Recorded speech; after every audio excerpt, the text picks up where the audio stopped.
Have you ever proudly announced to your friends that you've mastered a new skill after only watching a couple of tutorials, only to crash headfirst into a problem you didn't even know existed? You're not alone, and this isn't arrogance. It's the Dunning-Kruger effect, a cognitive bias where we vastly overestimate our abilities when our actual competence is low. In this video, you'll discover why your brain tricks you into false confidence, how that gap between perceived skill and real know-how can hold you back, and most importantly, how to build a mindset toolkit that keeps you honest without undermining your motivation. We'll unpack the classic experiments that revealed this bias, explore simple metaphors, like driving blindfolded in a car you can't control, and introduce 3 practical exercises you can start today to map your true skill level, invite constructive feedback, and cultivate a growth-focused humility that fuels genuine progress.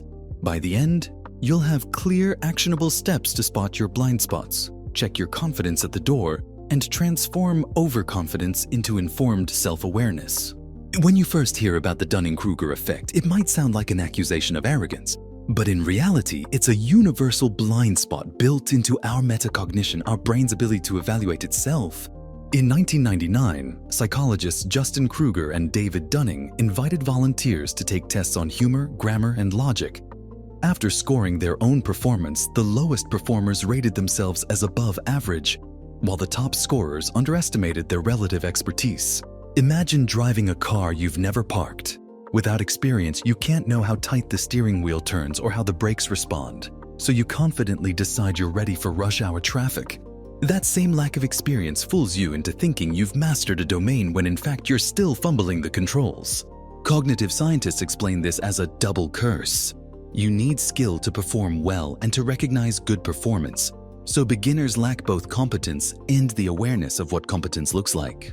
As you learn more, say studying a language, you often dip into the valley of despair, realizing how much remains unknown, before climbing back up toward true mastery and realistic confidence. This pattern isn't a personal flaw, but a feature of human learning.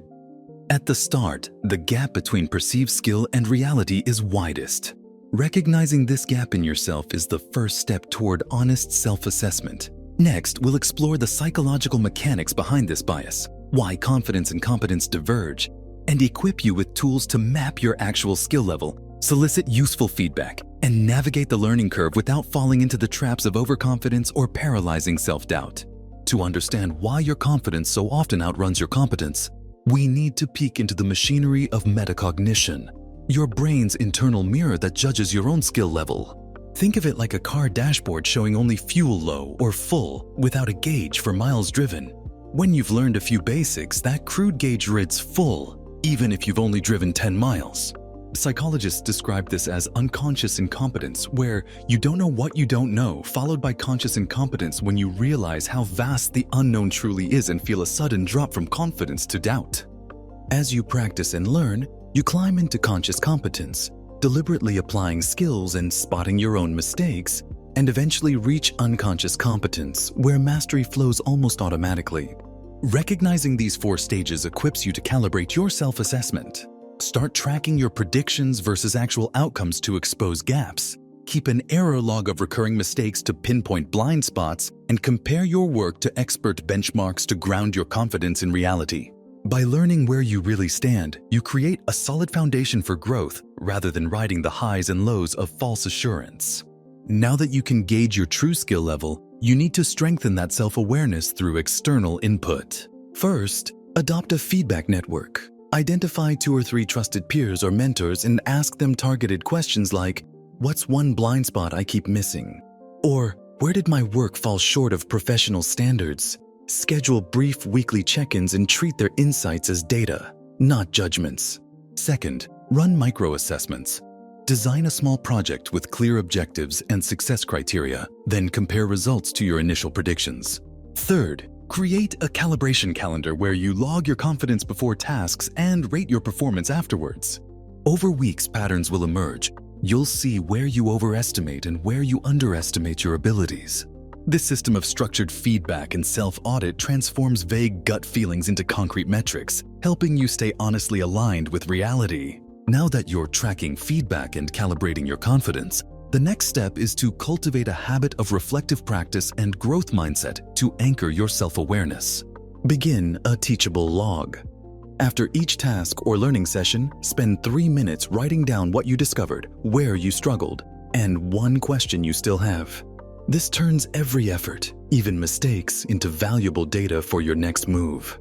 Pair this with the novice's mirror exercise. Explain a key concept out loud to a friend or even to yourself, and notice where your words falter. Those hesitations mark the truest blind spots in your understanding.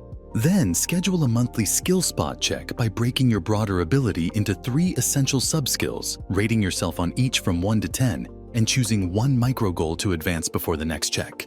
Finally, adopt 2-minute reflection sprints at the end of practice sessions asking, what went well? What challenged me? What will I try differently next time?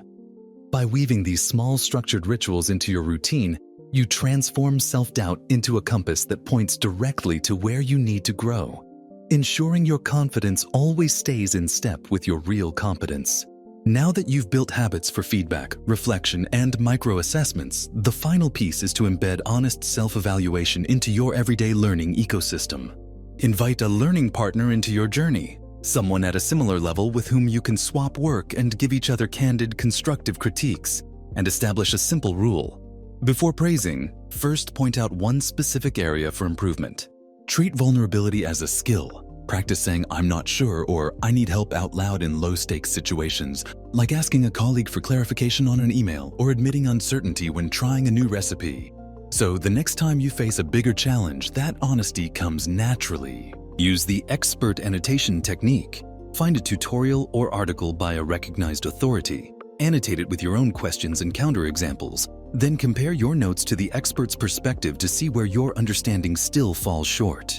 Carve out monthly learning sprints, where you pick one sub-skill, set a 30-minute timer to practice intensely, then immediately apply your calibration calendar and teachable log to capture insights. Over time, these rituals will weave accurate self-awareness into every step of your progress, shrinking the gap between confidence and competence until you move from beginner's delusion to genuine mastery with humility and clarity. Now that you've built your toolkit, calibration logs, feedback loops, teachable journals, and learning sprints, you're no longer at the mercy of blind confidence or crippling doubt.